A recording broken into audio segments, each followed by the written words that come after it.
मुझे पूर्ण विश्वास था कि आप ही हैं प्रभु। तुम्हारे प्रेम ने मुझे पहचान ही लिया मीरा। मैं बहुत प्रभावित हूँ। जिनमें मेरे प्राण बसते हैं उन्हें मैं कैसे नहीं पहचानती प्रभु। वो गाड़ीवान, द्वारकाधीश मंदिर में वो स्त्री और साधु महाराज, तीनों आप ही थे। सत्य, वो तीनों मैं ही था। किंतु अब मेरे जाने का समय आ चुका है।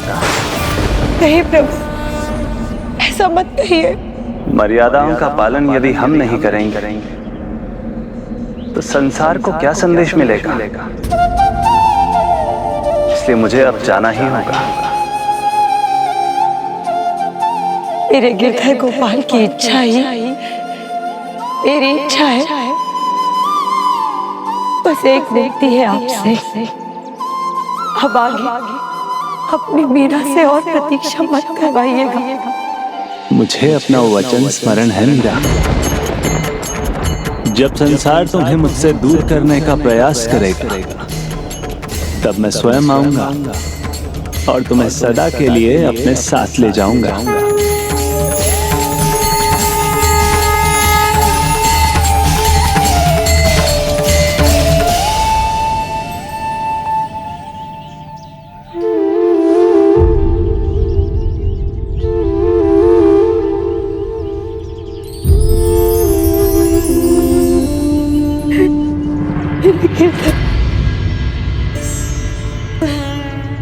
मेरे गिरधर।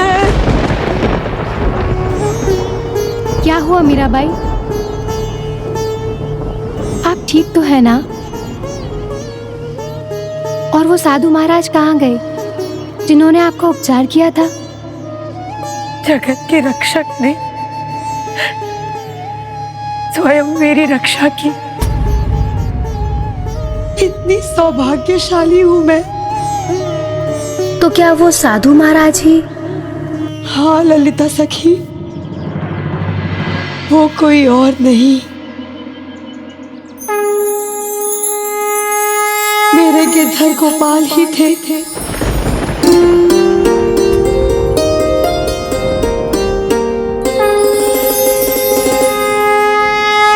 मुझे क्षमा करना प्रभु, मुझसे बहुत बड़ी भूल हो गई। यह आप ही का चमत्कार है कि मीराबाई ठीक हो गई।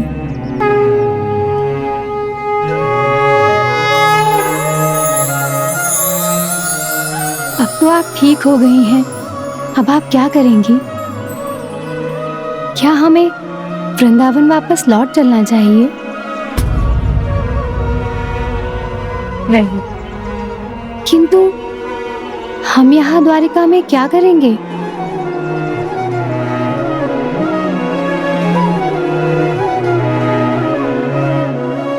वही जो आज तक करती आई हूं। गिरधर की भक्ति में इनके भजन लिखूंगी, भजन कीर्तन करूंगी। इनकी महिमा में, यहाँ की भाषा में इनके पद रचूंगी, जिससे यहाँ के वासी भी उसे गाकर मेरे प्रभु से जुड़ सके। अब यही मेरे जीवन का एकमात्र उद्देश्य है। और फिर मैं वहां उनकी राह देखूंगी जहां मुझे वरदान मिला था।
हुआ मीराबाई?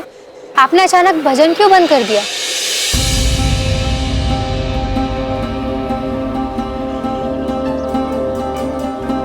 ये दोनों मुझे जाने पहचाने से लगते हैं, जैसे ये दोनों। हम दोनों आपके परिवार से ही हैं बुआ मीराबाई साहब। मैं रामदास हूँ। और मैं आपके भाई जयमल सा का पुत्र हीरादास।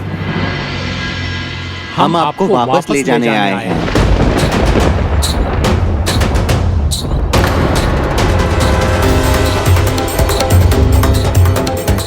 जब मीराबाई के सागर तट पर रहने का समाचार उनके परिवार तक पहुंचा, तो उन्होंने निर्णय लिया कि अब वो मीरा पर ऐसा दबाव डालेंगे कि वो वहां से लौटने के लिए विवश हो जाएं। और इसके लिए उन्हें अपने परिवार से किसे ये कार्य सौंपना था, ये उन्हें पता था। मुझे ले जाने? क्यों? अचानक मेरी याद कैसे आ गई आपको?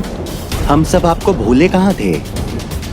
इसीलिए केसर, चमेली, श्रीधर और अन्य अनेक सेवकों को आपको लाने भेजा, पर ना आप लौटी और ना जो आपके पास आए वो लौट कर गए। जिस धाम के कण कण में प्रभु के होने का आभास हो, उस धाम को छोड़ने का नाम भी भला कोई कैसे ले सकता है? हम यहाँ रुकने नहीं, आपको साथ ले जाने आए हैं। हाँ बुआ, और इस बार हम आपका हट नहीं मानेंगे। आपको हमारे साथ चलना ही होगा। तात मात भ्रात बंधु अपनों ना कोई, छाड़ी दई कुल की कान्ही कहाँ करी है कोई। ना मेरे पिता है, ना माता है, ना भाई, मेरे तो बस गिरधर गोपाल है, दूसरा ना कोई। मैं इन्हें और इनकी नगरी को छोड़कर नहीं जाऊंगी जब तक कि वो मुझे लेने नहीं आते। ये बात मैं पहले भी कह चुकी हूँ और आज फिर कहती हूँ। आपके हट का जवाब है हमारे पास। अब हम यहीं बैठे रहेंगे जब तक आप हमारे साथ वापस जाने को तैयार ना हो जाएं। लेकिन ये नहीं बुआ, अब हम आपकी एक नहीं सुनेंगे।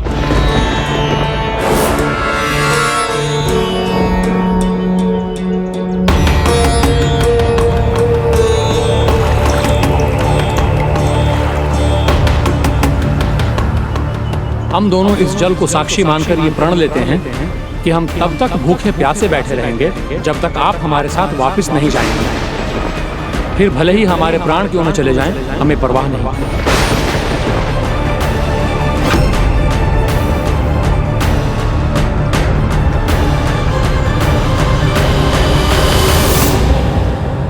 ऐसी विकट स्थिति और दुविधा से हर बार मेरे गिरधर ने ही मुझे उबारा है। इस बार भी आप ही कोई मार्ग सुझाइए प्रभु।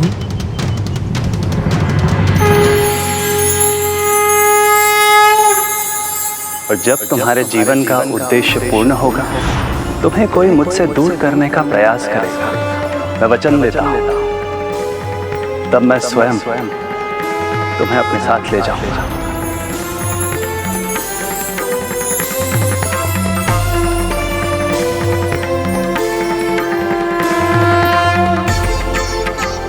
तुम दोनों को अन्न जल त्यागने की कोई आवश्यकता नहीं है।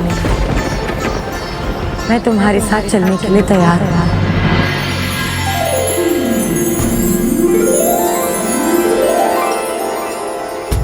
पर हाँ, मेरे गिरधर के धाम से जाना है तो पहले उनसे अनुमति लेनी होगी मुझे थोड़ा समय दो। मैं एक बार उनके मंदिर जाकर उनकी इच्छा तो जान लूं।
मीराबाई का भजन अचानक रुक क्यों गया? हमें अंदर चलकर देखना चाहिए।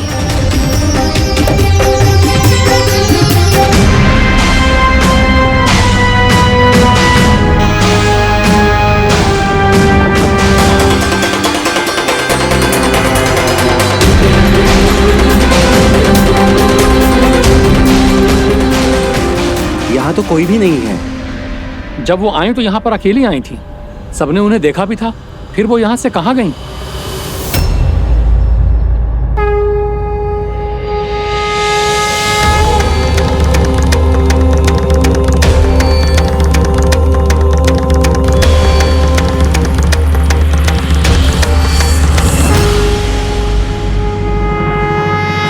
लगता है मीराबाई के गिरधर गोपाल उन्हें अपने साथ ही ले गए।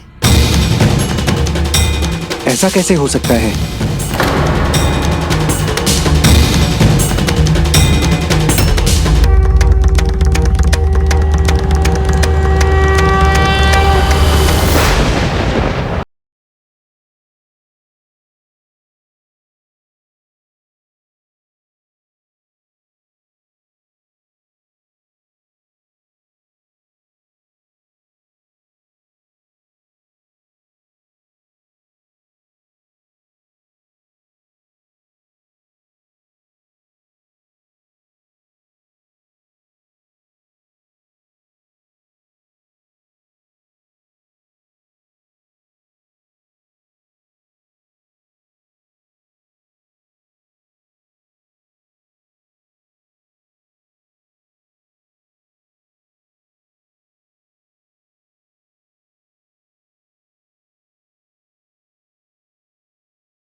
मीरा, देखो तुम्हारे गिरधर गोपाल ने तुम्हें बुलाकर अपना वचन पूर्ण किया।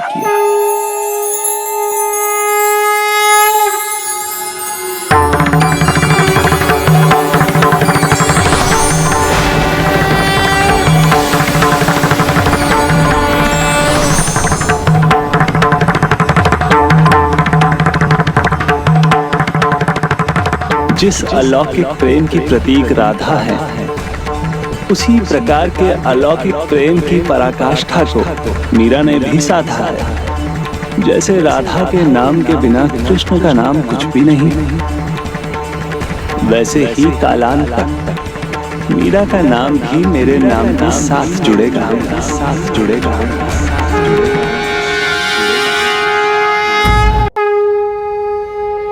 मीराबाई की अटूट भक्ति और प्रभु के साथ उनके अलौकिक नाते का ही ये परिणाम था कि प्रभु ने उन्हें अपने में समाहित कर एक ही कार कर लिया। हाँ गजानन, प्रभु भजन में ही उनकी आत्मा बसती थी और वही आत्मा प्रभु की ही हो गई।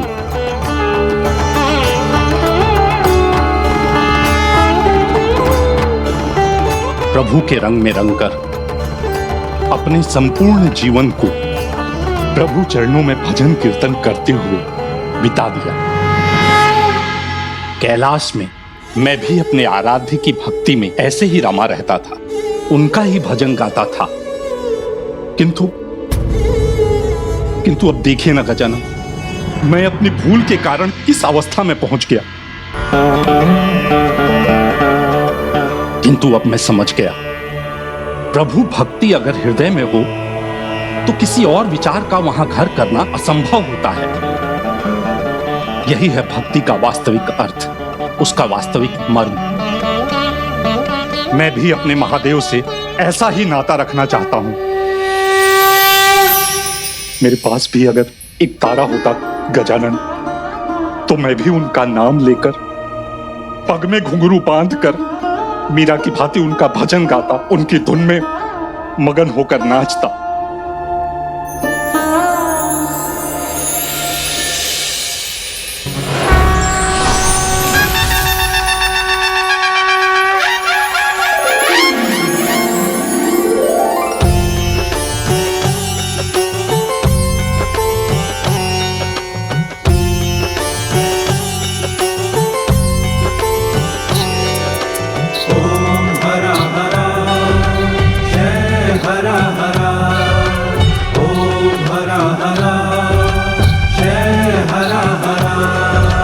विनती करूं भगवन स्वीकार करो, विनती करूं भगवन स्वीकार करो।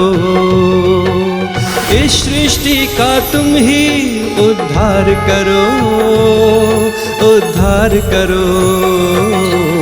विनती करूं भगवन स्वीकार करो। हरा हरा जय हरा हरा,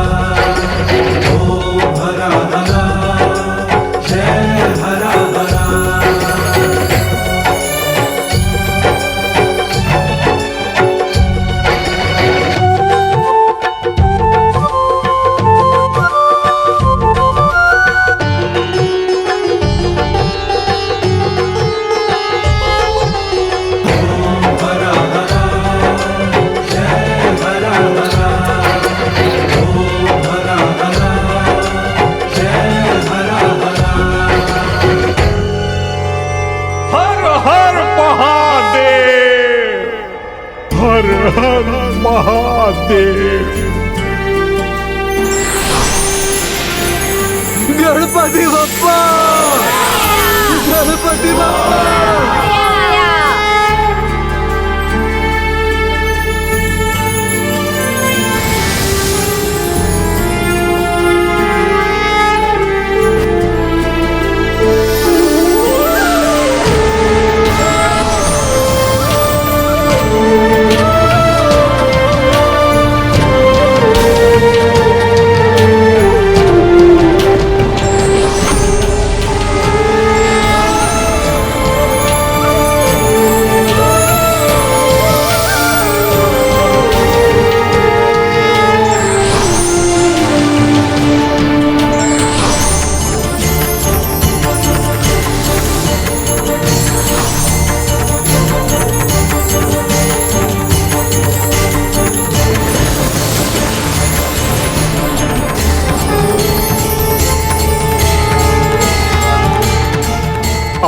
सभी बहादुर भक्तों को पुष्पदंत का प्रणाम।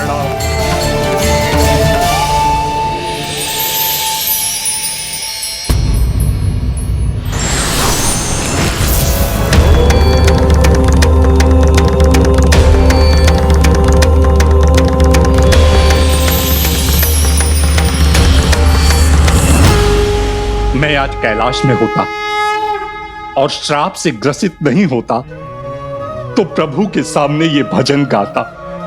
पुष्पदंत जी, आपकी मनोकामना तो पूर्ण हो गई। आप शाप से मुक्त हैं। आपने ध्यान नहीं दिया, पर आप तो अपने मूल स्वरूप में आ चुके हैं।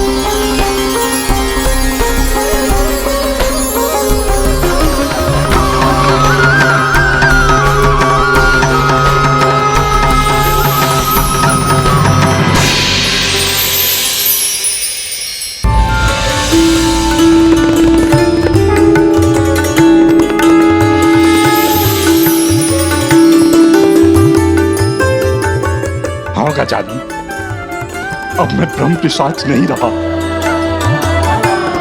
अद्भुत हैं भगवान और उनके भक्त, जिनकी कथा मात्र सुनने से मैं पिशाच योनि से मुक्त हो गया। मुझे क्षमा कर दिया भगवान शिव ने। हर हर महादेव, हर हर महादेव, हर हर महादेव, हर हर महादेव, हर हर महादेव।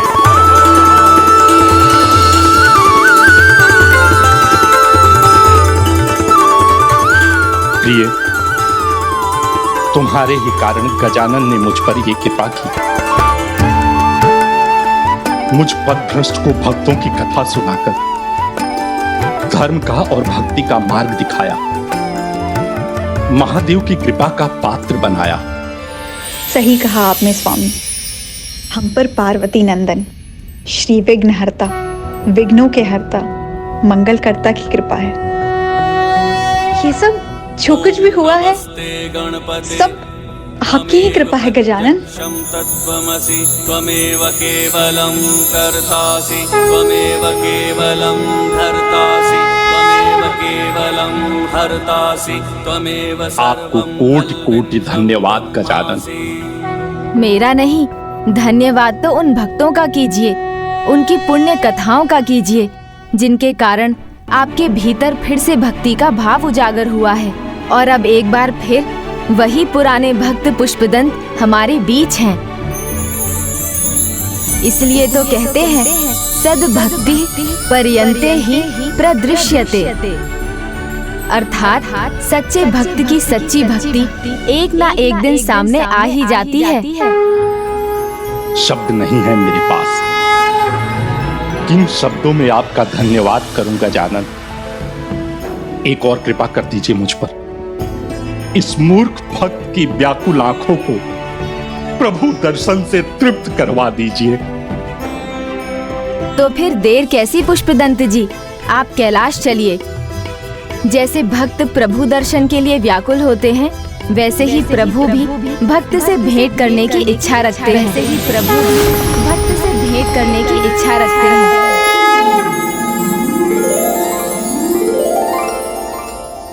प्रभु, जितने व्याकुल आप सभी हैं, उससे कहीं अधिक व्याकुल तो मैं हूँ। अब और अकेला नहीं रहा जाएगा मुझसे, इसलिए आप मेरे साथ लौट चलिए। इसी बहाने माता के हाथ के लड्डू तो मिलेंगे। हाँ मूषक जी, माँ के हाथ के लड्डुओं के लिए तो मैं भी तरस रहा हूँ। माँ के हाथ के लड्डुओं के लिए तो मैं भी तरस रहा हूँ।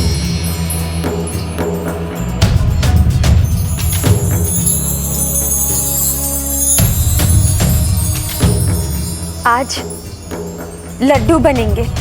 लड्डू? माता, किंतु आज तो कोई उत्सव नहीं। आज का दिन मेरे लिए किसी उत्सव से कम नहीं। अब एक पल का भी विलंब किए बिना हमें चलना चाहिए।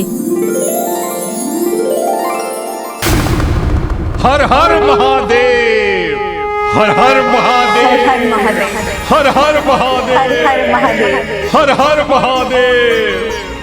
गजानन, इन्हें फिर से भक्ति के रंग में रंगा देख मेरा मन बड़ा आनंदित है। और इनकी आनंद यात्रा तो अब आरंभ हुई है जया मौसी, जिसका अंत भक्त को उनके भगवान के मिलने पर ही होगा। हर हर महादेव, हर हर महादेव, हर हर महादेव, हर हर महादेव, हर हर हर हर महादेव, हर हर हर हर महादेव। निकट पहुंच गया है वो। निकट आ गया है वो। कौन निकट आ गया है प्रभु? मेरा भक्त, मेरा पुत्र।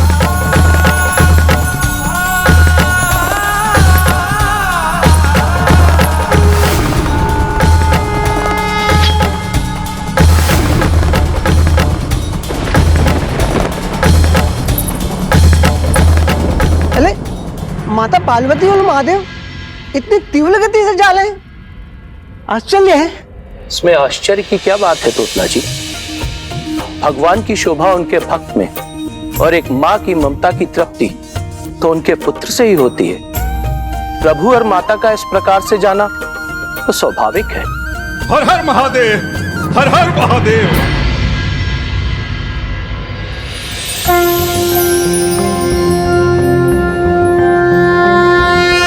ओम नमस्ते देवेशाय सुरासुर नमस्कृताय भूत भव्य महादेवाय हरित पिंगल लोचनाय बलाय बुद्धिरूपिणे वैयाघ्रव संचदायारण्याय ओम नमो नमः। मेरे प्रभु महादेव मुझसे मिलने, मेरा स्वागत करने स्वयं चले आ रहे, परंतु क्यों? ये तो उसी भक्ति का फल है पुष्पदंत जी, जिसे समझकर आप अभी लौट रहे हैं। और देखिए, दूसरी ओर है माता की ममता।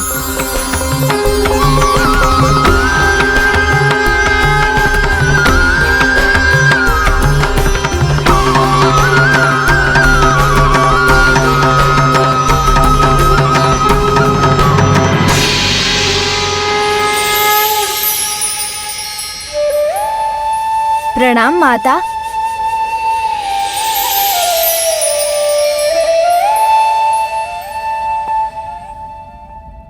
उठो पुष्पदंत।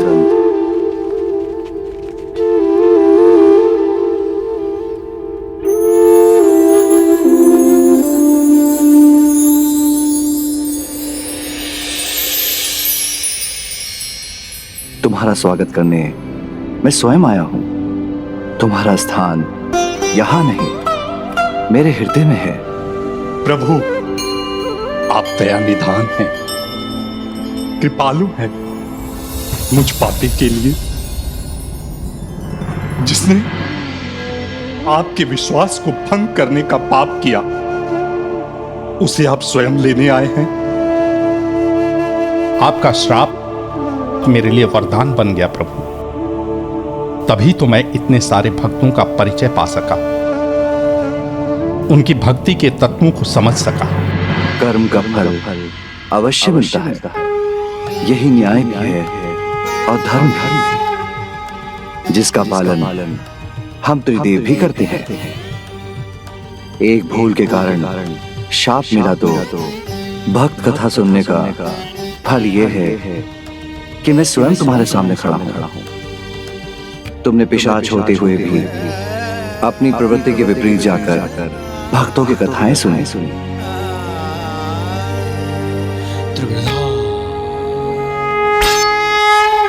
इसलिए मैं तुम्हें वरदान देता हूं, तुम्हारा नाम सदा सदा के लिए अमर हो जाएगा। तुम्हारा नाम सदा सदा के लिए अमर हो जाएगा। कोटि कोटि धन्यवाद प्रभु, कोटि कोटि धन्यवाद। आज मैं इस परम सौभाग्य का भागी बना, इसका श्रेय केवल और केवल गणेश जी को जाता। हाँ प्रभु, गजानन ने मुझे मौसी कहा और माना भी। उन्होंने एक संतान के समान मेरे स्वामी का साथ दिया। इन्हें श्राप से मुक्ति दिलाने के लिए वो इतने समय हमारे साथ रहे। किंतु वो है कहाँ?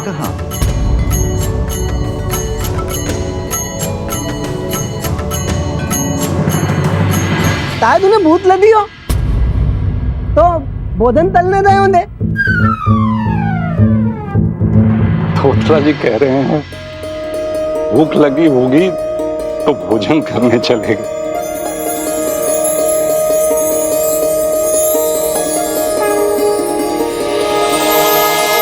हाँ हाँ जानती हूँ, तुम बड़े हो गए हो गणेश और सब संभाल लेते हो। हाँ माँ, आप ही मुझे बच्चा मानती रही, नहीं तो मैं तो कब का बड़ा हो गया। हाँ माता, देखिए ना मेरे प्रभु का कद भी कितना बढ़ गया है, भार भी बढ़ गया है। अब तो मैं इन्हें उठाता हूँ तो मेरी पीठ ही पिचक जाती है। तो तुम बड़े हो गए हो ना? हाँ माँ। इतनी बड़ी कि अपनी सारी उत्तरदायित्व समझने लगे हो? हाँ माँ। तो फिर और बड़े दायित्व के लिए भी तैयार हो? हाँ माँ। तब तो विवाह भी कर देना चाहिए तुम्हारा। हाँ माँ। क्या कहा आपने? विवाह? हाँ पुत्र, विवाह। तुम इतने लंबे समय के लिए अकेले कैलाश से बाहर रहते हो तो मुझे चिंता बनी रहती है। अर्धांगिनी होगी तो साथ जाएगी, तुम दोनों एक दूसरे का ध्यान रखोगे तो मेरी चिंता भी चली जाएगी। माता, प्रभु अकेले कहाँ होते हैं? ये जहाँ जाते हैं मैं इनके साथ रहता हूँ और इनका ध्यान रखता हूँ। आप व्यर्थ ही चिंता कर रही हैं। हाँ मूषक जी, आप गणेश के साथ होते हैं, किंतु धर्म पत्नी का साथ होना बिल्कुल अलग बात है। किंतु माँ, मेरा विवाह क्यों करना चाहती हैं आप? मैं तो अभी छोटा ही हूँ ना, बच्चा हूँ, नन्हा सा। हाँ माता, प्रभु तो बच्चे हैं, छोटे से नन्हे से। अच्छा, अभी तो कुछ और ही राग अलाप रहे थे कि गणेश बड़ा हो गया है।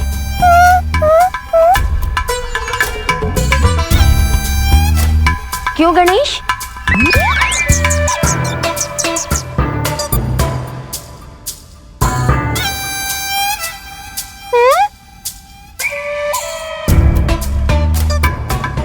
किंतु माँ, मुझसे कौन विवाह करेगा?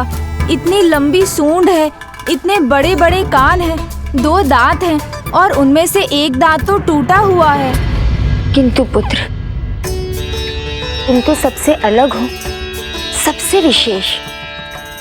तुम जैसे हो वैसे ही बहुत सुंदर हो पुत्र। और रही बात विवाह की, तो वो बात तो हो चुकी है। क्या? कब? कहाँ? किसके साथ? देव शिल्पी विश्वकर्मा जी से इसके बारे में चर्चा हो चुकी है। वो शीघ्र ही अपनी दोनों पुत्रियों के साथ तुम्हें भेंट करने आते ही होंगे पुत्र।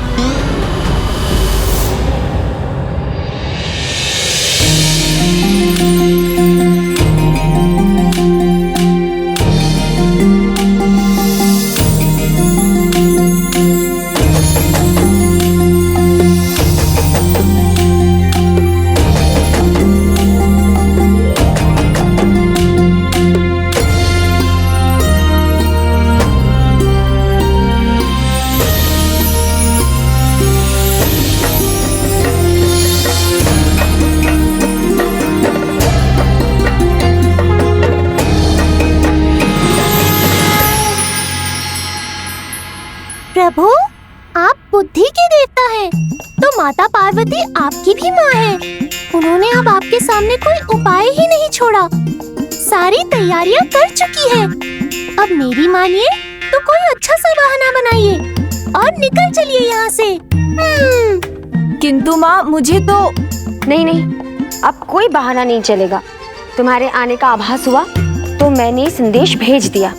अब विश्वकर्मा जी अपनी दोनों पुत्रियों रिद्धि और सिद्धि के साथ कभी भी आ सकते हैं।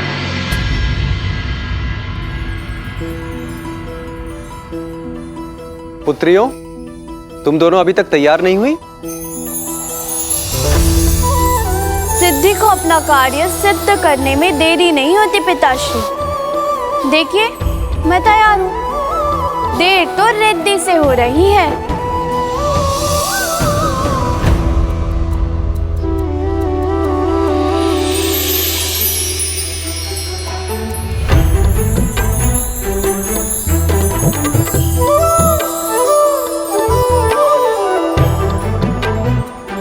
नहीं पिताश्री, रिद्धि के बिना सिद्धि अधूरी है। देखिए, मैं भी हो गई तैयार।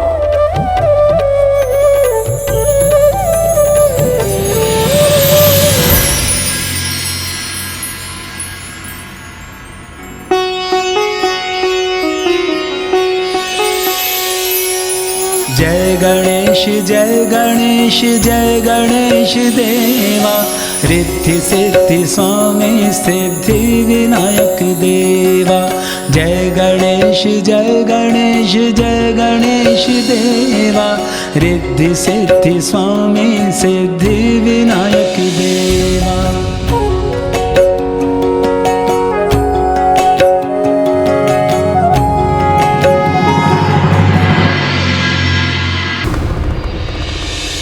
जाओ पुत्र, तैयार हो जाओ।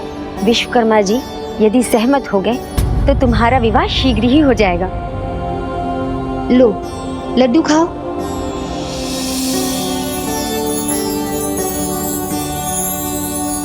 मैं भी जाती हूँ। तैयार होकर मुझे उनके स्वागत की तैयारी करनी है।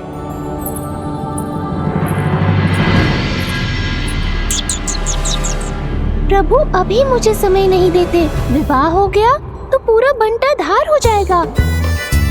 जैसे ज्येष्ठ कार्तिकेय विवाह के बाद अपने परिवार में रम गए, वैसे ही ये भी हो गए तो मैं कितना अकेला रह जाऊंगा। देखो प्रभु को, यहाँ मैं चिंता में घुला जा रहा हूँ और वहाँ वो है कि लड्डू पर लड्डू खाए जा रहे हैं। प्रभु, संकट ही नहीं, महासंकट की छाया है आपके सर पर, और आप है कि लड्डू के लालच में सब भूले जा रहे हैं। तो क्या करूं मूषक जी, मुझे अपनी इच्छा से लड्डू खाने की भी छूट नहीं है क्या? समस्या की गंभीरता को समझिए प्रभु। विवाह हो गया ना तो अपने मन से कुछ भी करने की छूट नहीं रहेगी। क्या? हाँ। क्या समस्या इतनी बड़ी है? इसका तो मुझे अनुमान ही नहीं था। इधर इस ओर आइए प्रभु, मैं समझाता हूँ।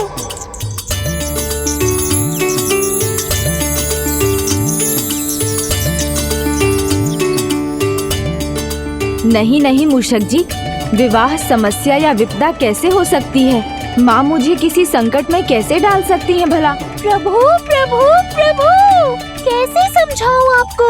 जो भूत भविष्य सब देख लेते हैं, वो इस बात को क्यों नहीं समझ पा रहे हैं कि विवाह के बंधन में उलझेंगे तो बस उसी में उलझ कर रह जाएंगे, सारी स्वतंत्रता मिट जाएगी। आप स्वयं ही सोचिए प्रभु, भ्राता कार्तिकेय के विवाह के पश्चात आप उनसे कितनी बार मिले हैं? पहले वो आप सबके साथ कितना समय बिताते थे, परंतु जब से उनकी शादी हुई है तब से सब बदल गया। मूषक जी, आप तो ऐसे रो रहे हैं जैसे विवाह एक दुर्घटना है, पर माँ का तो कहना है कि विवाह एक शुभ घटना है जो समय आने पर सबके जीवन में आती है। जीवन में सुखद और सुंदर यात्रा का आरंभ है विवाह। आपको स्मरण नहीं है क्या?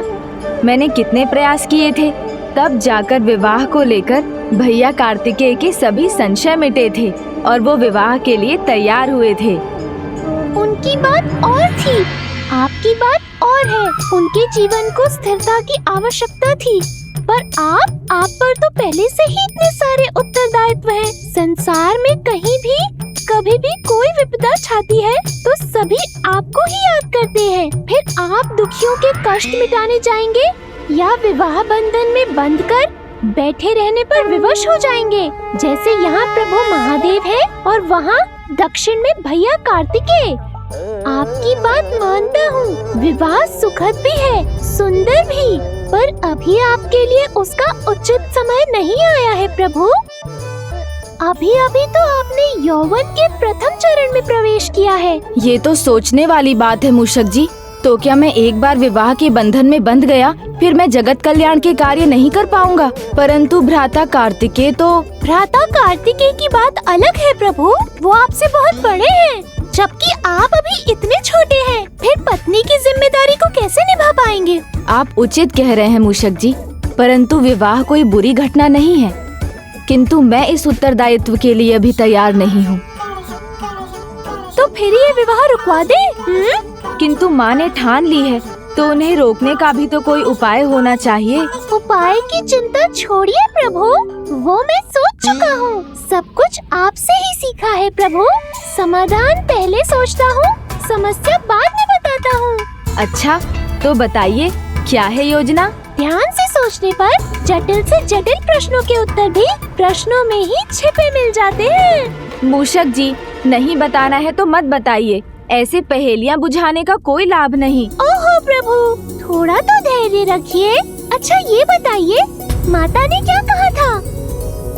विश्वकर्मा जी आएंगे, उनकी सहमति होगी तब होगा विवाह। और यदि वो सहमत नहीं हुए तो? क्यों नहीं होंगे सहमत? मैं क्या इतना बुरा हूँ? नहीं नहीं प्रभु, मैं ये कहाँ कह रहा हूँ, बस आपको योजना बता रहा हूँ। कुछ ऐसा करना होगा जिससे विश्वकर्मा जी आपको देखें और मना कर दें। बस यही एक उपाय है, विवाह टालने का और अपनी स्वतंत्रता बनाए रखने का। पर ये कैसे होगा मूषक जी? मैं प्रथम पूज्य देवता हूँ। सभी देवता मेरे नाम भर से सहमत हो जाएंगे, कोई मना नहीं करेगा। वो आप अपने इस सेवक पर छोड़ दीजिए। योजना का प्रथम चरण है उन्हें मार्ग में ही रोक देना।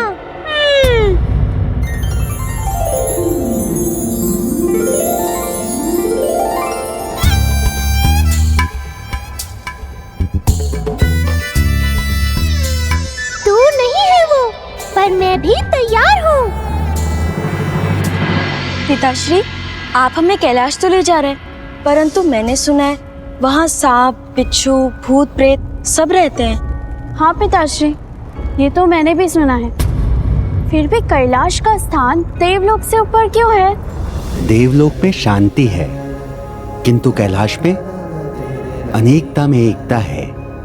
नंदी हो या सिंह सोम नंदी, मयूर हो या वासुकी नाग या फिर मूषक, सभी में एकता है।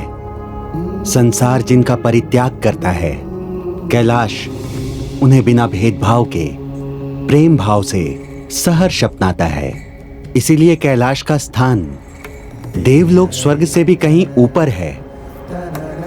पुत्री, यदि तुम्हारा विवाह यहाँ हो जाता है तो ये तुम्हारा परम सौभाग्य होगा।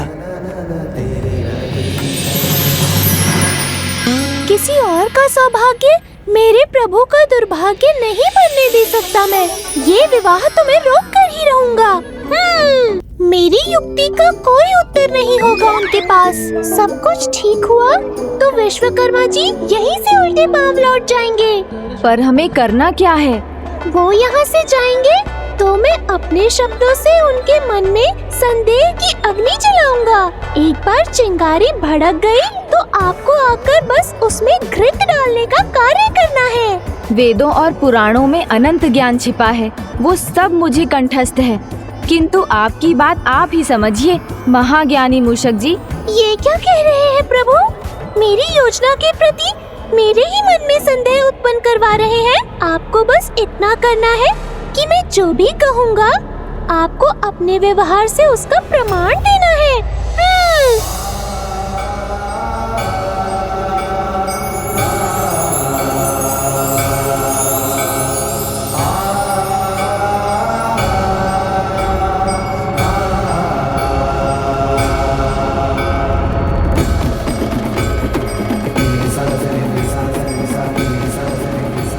कहाँ खो गए प्रभु? ध्यान मत भटकने दीजिए, बस ये समझिए कि आपको करना क्या है। ये मुझे क्या हो रहा है? मैं विवाह नहीं करना चाहता हूँ, तो ये आकर्षण क्यों हो रहा है? प्रभु, समझ रहा हूँ मूषक जी। तो बताइए क्या करेंगे आप?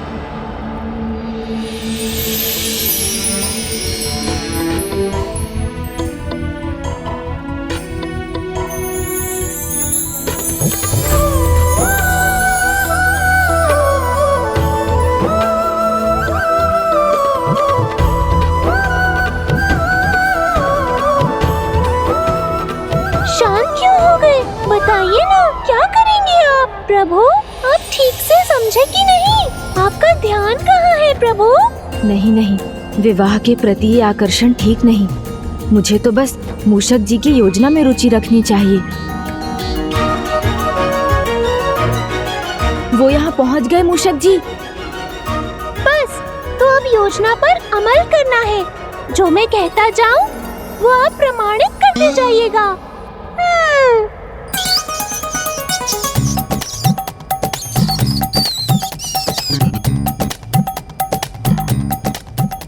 प्रणाम देव शिल्पी विश्वकर्मा जी, किंतु यहाँ कहाँ जा रहे हैं आप? मूषक जी, बड़े ही शुभ विचार से आया हूँ। आपके प्रभु श्री गणेश जी के लिए विवाह का प्रस्ताव लेकर जा रहा हूँ। अपनी पुत्री। विवाह? तब तो गणेश जी को लेकर आपके मन में ढेर सारे प्रश्न भी होंगे, किंतु चिंता मत कीजिए, मैं उनका केवल वाहन और सेवक ही नहीं, मित्र भी हूँ। वो मेरे बिना कहीं भी नहीं जाते हैं। ये बात तो सभी जानते हैं कि गणेश जी तक कोई बात पहुँचानी हो तो बस आपको बता देनी चाहिए। आप ही तो उनके सबसे अधिक निकट हैं। हाँ हाँ, आत्मा का संबंध है हमारा। उन्हें लेकर मैं आपके सभी प्रश्नों के उत्तर दे सकता हूँ।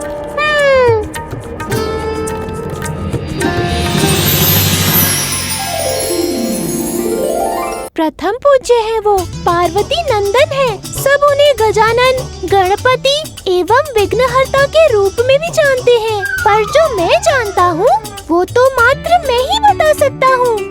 अच्छा, तो पहले मेरे प्रश्न का उत्तर दीजिए मूषक जी कि आप यहाँ क्यों हैं? ओह, वो गणेश जी के भोजन का समय है ना, तो वहाँ उस पहाड़ी पर दुर्लभ फल है, वो लेने जा रहा हूँ। कैलाश से अधिक दुर्लभ और स्वादिष्ट फल और कहाँ मिलते हैं? वही तो, उनकी सरलता में भी कठिनाई है। मतलब मैं कुछ समझा नहीं। मैं समझाता हूँ ना। अब देखिए, दुर्लभ फल के बिना वो भोजन नहीं करेंगे। मैं तो सेवक ठहरा, जाऊंगा भी और फल लाऊंगा भी, पर ऐसी दुर्गम पहाड़ियों पर चढ़ना सबके वश में थोड़ी ना है। कोई बात नहीं, भोजन उन्हें कितना पसंद है ये बात तो सभी जानते हैं। हाँ, कोई बात नहीं, भोजन पसंद है तभी तो इतना बड़ा पेट है, और फिर जब भूख लगती है तो जो पसंद है वही व्यंजन उनके सामने होना चाहिए, अन्यथा। अच्छा, इतने हठी हैं वो?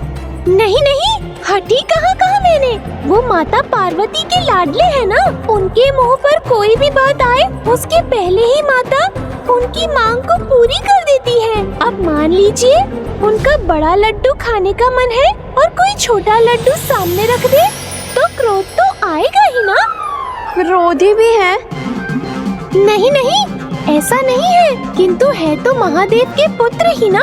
संसार जानता है महादेव भोले भंडारी हैं, तो उनका क्रोध भी संसार में किसी से नहीं छुपा। महादेव ने तो क्रोध में अपने पुत्र का ही शीश काट दिया था। पुत्र में पिता की छवि होना तो स्वाभाविक है ना।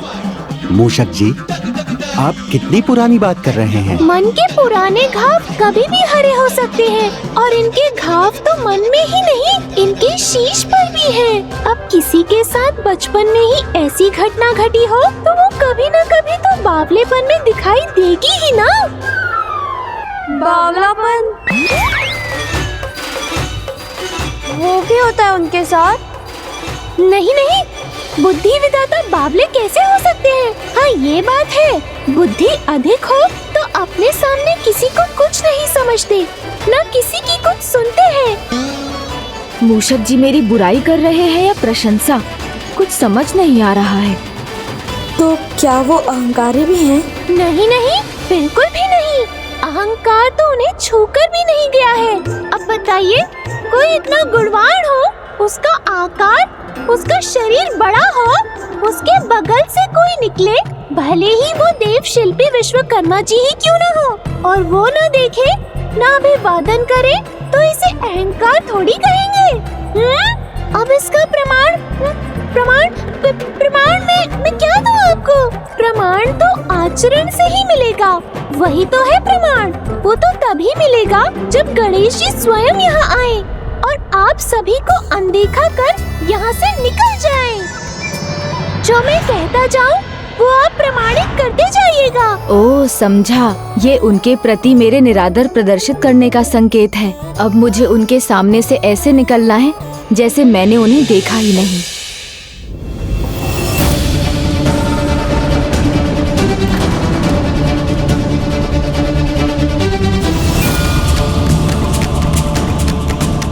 प्रमाण तो आचरण से ही मिलेगा जब गणेश जी स्वयं यहाँ आए और आप सभी को अनदेखा कर यहाँ से निकल जाएं।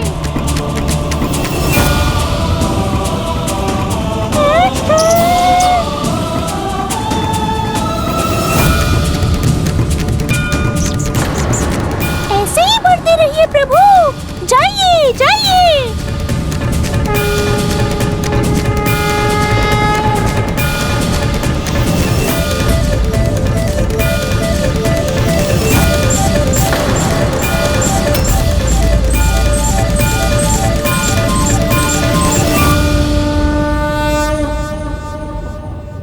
प्रणाम। कल्याण हो।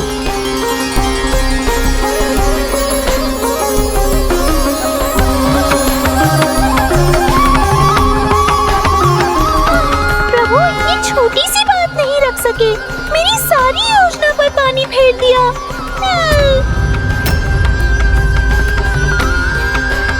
आइए, पधारिए देवशिल्पी विश्वकर्मा जी, कैलाश में आपका स्वागत है।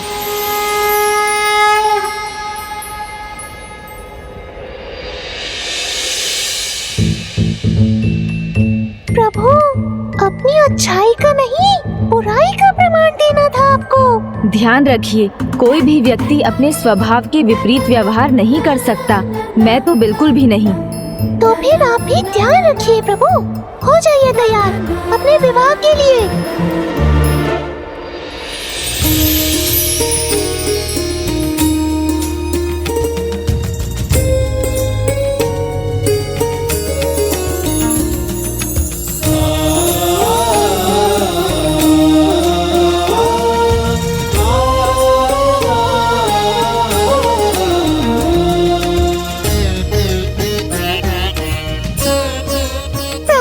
मुझे ही बावला प्रमाणित कर दिया, पर मैं इतनी जल्दी हार नहीं मानूंगा। ओहो, लगता है अब कोई नहीं बचा सकता मेरे प्रभु को।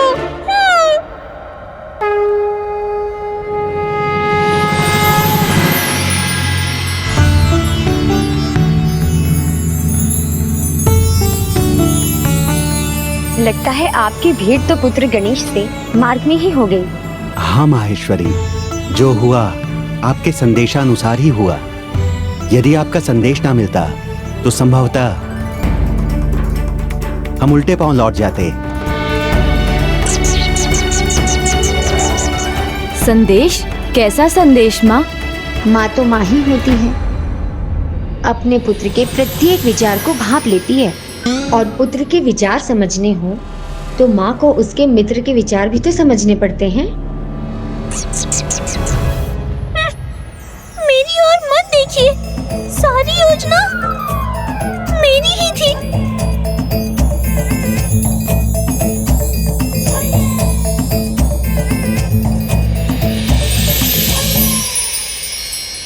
आइए भीतर पधारिए।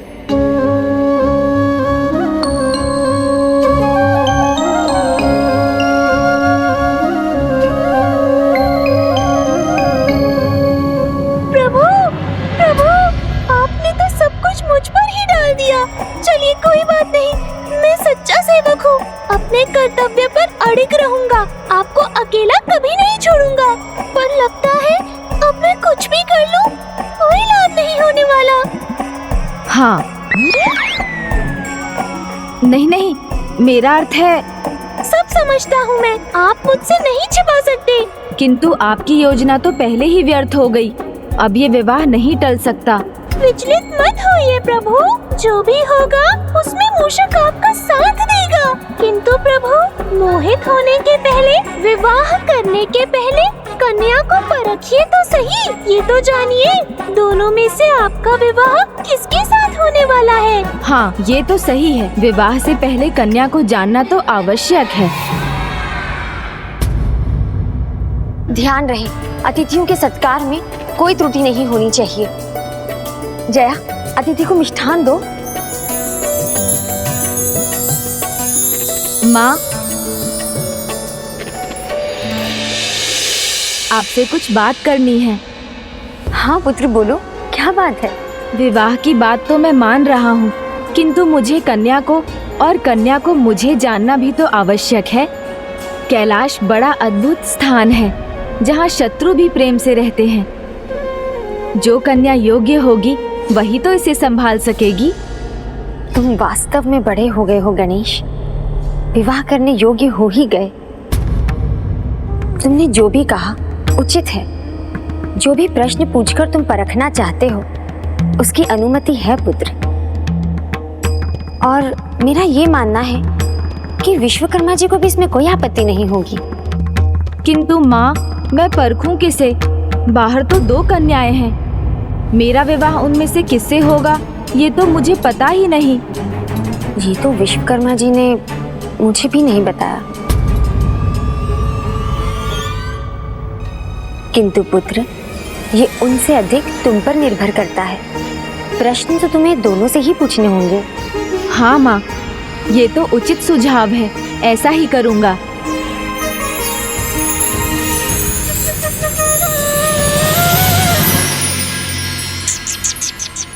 प्रभु, विवाह टालने का इससे सुनहरा अवसर नहीं मिलने वाला। आप ऐसी परीक्षा लीजिए कि दोनों ही विफल हो जाएं। फिर विवाह का संकट अपने आप टल जाएगा। हाँ, मैं ऐसी कठिन परीक्षा लूंगा जिसका उत्तर देना सरल नहीं होगा।